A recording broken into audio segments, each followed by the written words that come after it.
sang bi leeral jamonoy tay jile sang bi omal dundu tay jile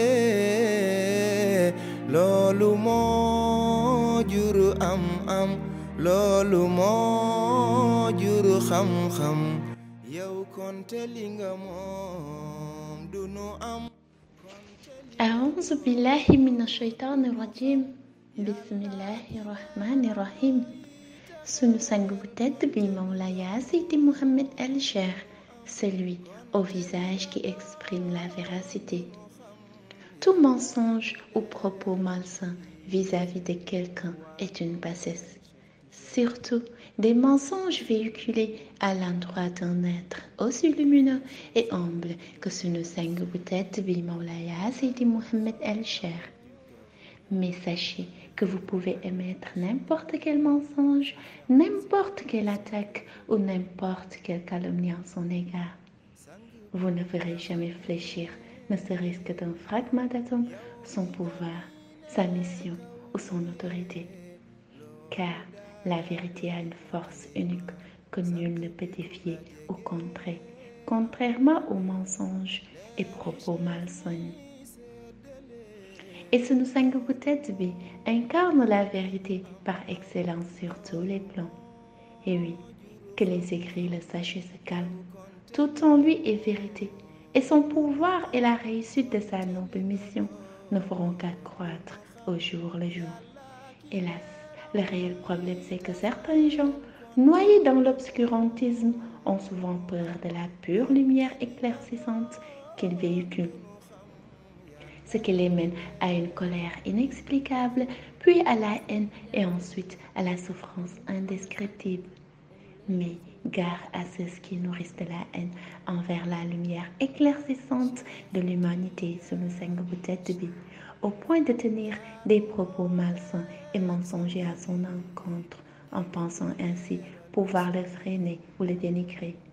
Qu'il sache que personne ne pourra l'arrêter ou le dénigrer, et nourrir de la haine envers lui ne les conduira qu'à une souffrance extrême et une vie malheureuse dans ce bas monde et dans l'au-delà. Ainsi, avec lui, les écrits n'ont nullement pas besoin de faire du régime pour maigrir. On leur donne juste rendez-vous le 14 septembre, Inch'Allah, à Rufisque avec le Sauveur et Purificateur des âmes. Et ils n'ont aussi qu'à l'observer au jour le jour, avec son visage qui devient toujours plus rayonnant et sa noble mission qui avance bellement bien de jour en jour. Donc, à tous ceux qui manifestent de la jalousie ou des sentiments haineux à l'égard de sunu sang bu tedd bi, à l'image du hyper malheureux que je ne veux même pas nommer et qui pollue les réseaux sociaux avec des vidéos contenues entièrement superflues et dénuées de sens et d'utilité. Un conseil, tâchez plutôt de vous étendre bien loin par des sentiments de bonté et de reconnaissance à son égard, car tout ce qu'il mérite, c'est ça. Et d'essayer aussi de bénéficier de cette purificatrice lumière qu'il véhicule pour votre salut. Jërëjëf yaa Mawlaya yaa Seydi Mouhamed El Cheikh. Jërëjëf Khutbul Aktabul Kabir, celui qui fait trembler tous les détenteurs d'âmes ténébreuses. Assalamu alaikum wa rahmatullahi ta'ala wa barakatuhu.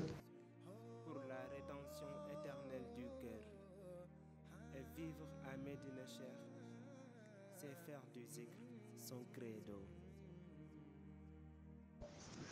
أعوذ بالله من الشيطان الرجيم بسم الله الرحمن الرحيم. Recette bi sunu sang bu tedd bi Mawlaya Seydi Mouhamed El Cheikh la bien ki di joxe te ñu leen koy indil tey mooy bi ni nga xam ne dangeen di def ñaari rakka yi surat yu leen neex ngeen siy jàng. Soo leen sëlmalee ngeen daldi jàng Fatiha benn yoon, jàng astaghfirullah téeméeri yoon, daldi jàng basmala bi 450 fois. ngeen daldi wax hasbunallah wa ni'mal wakil 450 fois.